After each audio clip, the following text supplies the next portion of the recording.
கோபி அருகே வேலை வாங்கி தருவதாக கோவையிலிருந்து கோபிக்கு வரவழைத்து நண்பரின் மனைவிக்கு பாலியல் தொல்லை கொடுத்த வாலிபரை காவல்துறையினர் கைது செய்து சிறையில் அடைத்த சம்பவம் பரபரப்பை ஏற்படுத்தியுள்ளது.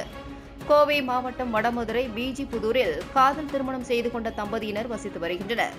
கணவன் மனைவி இருவரும் தற்போது வேலையில்லாமல் இருந்து வந்துள்ளனர். இளம் பெண் செவிலியர் பயிற்சி முடித்துள்ளார்.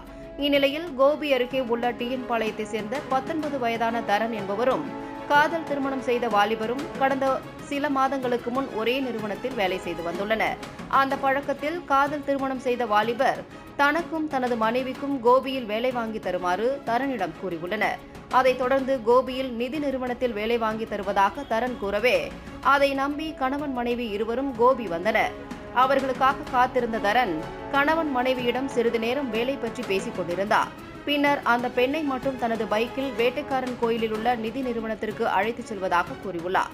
அதற்கு அந்த பெண்ணின் கணவரும் உடன் வருவதாக கூறவே 3 பேர் ஒரே நேரத்தில் பைக்கில் செல்ல முடியாது என கூறிவிட்டு இளம் பெண்ணை மட்டும் அழைத்துச் சென்றுள்ளார்.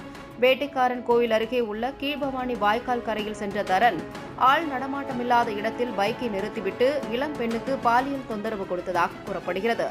இதை கண்டு கதறி அழுத்த இளம் பெண்ணிடம் இது குறித்து வெளியே கூறினால் கொலை செய்து விடுவதாக மிரட்டியுள்ளார்.